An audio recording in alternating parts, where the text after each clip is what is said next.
Umat Islam mempunyai kitab suci yang sangat istimewa.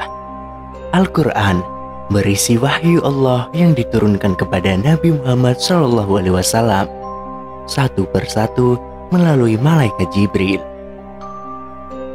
Salah satu keistimewaan Al-Quran yakni kemurnian Al-Quran terjaga hingga akhir zaman nanti. Keistimewaan Al-Quran yakni diturunkan hingga akhir zaman. Kelak kemurnian dan keautentikan Al-Quran akan senantiasa terjaga. Hal ini karena kemukjizatan yang terkandung di dalam Al-Quran, baik dari aspek bahasa maupun dari aspek isi kandungannya, yang memang terbukti tak satupun manusia yang dapat meniru atau mendatangkan semisalnya. Al-Quran memuat kalam-kalam Allah yang dijadikan pedoman hidup manusia sepanjang masa, hingga Al-Quran memang dikehendaki Allah untuk kekal. Kewajiban muslim untuk menjaganya dari serangan pihak-pihak yang menginginkan Al-Quran musnah dan mengubahnya kemurniannya. Meski tidak mampu menjaganya, maka Allah pasti akan menjaganya, dan Allah sebaik-baiknya zat yang maha penjaga.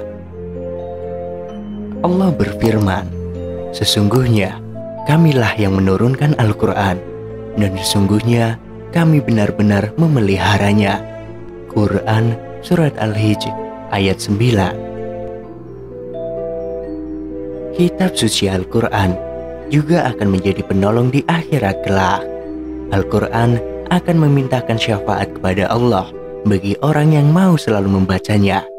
Diriwayatkan oleh Abu Umamah Al-Bahili bahwa Rasulullah SAW bersabda, "Bacalah Al-Quran, karena Al-Quran akan datang pada hari kiamat nanti sebagai syafi'i, pemberi syafaat bagi yang membacanya." Bacalah Az-Zahrawain, dua surat cahaya, yaitu surat Al-Baqarah dan surat Ali Imran, karena keduanya datang pada hari kiamat nanti seperti dua awan, atau seperti dua cahaya sinar matahari, atau seperti dua ekor burung yang akan membentangkan sayapnya. Keduanya akan menjadi pembela bagi yang rajin membaca dua surat tersebut. Bacalah pula surat Al-Baqarah. Mengambil surat tersebut adalah suatu keberkahan, dan meninggalkannya akan mendapat penyesalan. Para tukang sihir tidak mungkin menghafalkannya. Hadis riwayat Muslim nomor 1910. Namun, akan datang suatu masa, ayat-ayat di dalam Al-Quran akan diangkat kembali ke langit, sehingga tidak ada yang tersisa satu ayat pun di muka bumi ini. Al-Quran akan hilang dari ingatan manusia, dan lembaran-lembaran mushaf Al-Quran pun akan kosong. Peristiwa ini akan terjadi ketika ajaran Islam memudar secara perlahan, hingga puncaknya ritual ibadah seperti sholat, puasa, haji, dan sedekah tidak dikenal lagi oleh orang. Itulah saat hari kiamat, yakni nasib Al-Quran di hari kiamat. Hudzaifah radhiyallahu an menuturkan bahwa Rasulullah SAW pernah bersabda tentang hukum sholat sambil membaca Al-Quran. Islam akan pudar secara perlahan, seperti pudarnya sulaman baju hingga puasa, sholat, haji, dan sedekah tidak lagi dikenal. Al-Quran juga akan diangkat dalam satu malam, sehingga tidak ada satu ayat pun yang tersisa di muka bumi.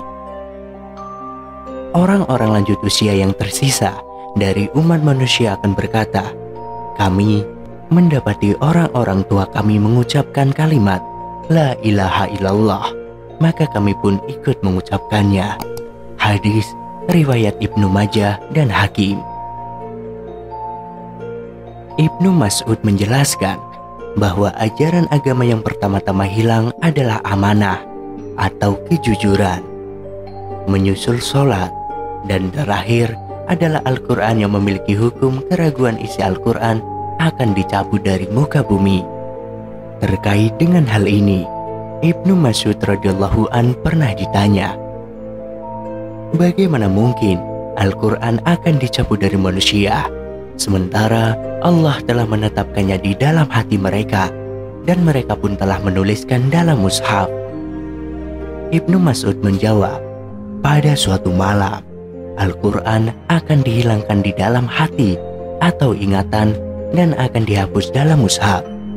Sehingga pada esok harinya, orang-orang tidak akan lagi melihatnya sama sekali. Setelah menyampaikan hal ini, Ibnu Mas'ud membaca firman Allah, dan sesungguhnya, jika kami menghendaki, niscaya kami lenyapkan apa yang telah kami wahyukan kepadamu. Dan dalam pelenyapan itu, kamu tidak akan mendapatkan seorang pun pembela terhadap kami. Quran Surat Al-Isra ayat 86. Hadis riwayat Ibnu Abi Syaibah. Dengan demikian, jika kelak setelah Al-Quran diangkat kembali ke langit, maka tidak ada lagi yang tersisa di bumi.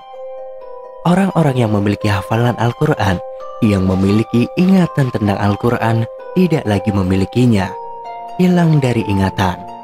Sementara, kitab Al-Quran yang penuh dengan tulisan Al-Quran itu akan kosong, tidak menyisakan satu huruf pun di dalamnya. Tak ada keterangan bagaimana Al-Quran itu kembali. Apakah satu persatu hurufnya ditarik oleh Allah, ataukah kalimat per kalimat, atau langsung seluruh surat Al-Quran ditarik secara bersamaan? Tidak ada keterangan yang menjelaskan proses pengangkatan itu. Tapi berdasarkan keterangan beberapa riwayat dari Nabi, Al-Quran itu diangkat ke langit di malam hari, dan di pagi harinya seluruh Al-Quran di muka bumi sudah menghilang. Meski tidak diketahui seperti apa pengangkatan Al-Quran, tapi sebuah riwayat dari Ibnu Umar menjelaskan bahwa pengangkatan Al-Quran itu menimbulkan suara gemuruh yang terdapat di sekitar arsy, bagaikan suara kawanan lebah. Ibnu Umar radhiyallahu an menuturkan bahwa Rasulullah Shallallahu Alaihi Wasallam bersabda, hari kiamat tidak akan terjadi sebelum Al-Quran pulang kembali ke asalnya, sehingga menimbulkan suara gemuruh di sekitar arsy seperti suara lebah. Kemudian Allah Subhanahu wa Ta'ala bertanya, ada apa denganmu? Al-Quran menjawab, darimu aku keluar, dan kepadamu aku kembali. Aku dibaca, tapi tidak diamalkan. Ketika itulah Al-Quran diangkat kembali ke Allah. Hadis riwayat Dailami. Setelah Hudzaifah radhiyallahu an menuturkan hadis tentang pengangkatan Al-Quran di akhir zaman, orang-orang yang mendengarkannya merasa heran.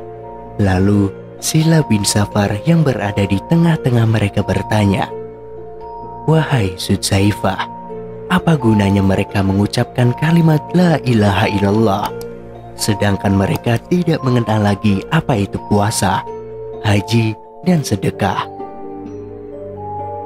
Mendengar pertanyaan ini, Hudzaifah berpaling dan tidak menjawab.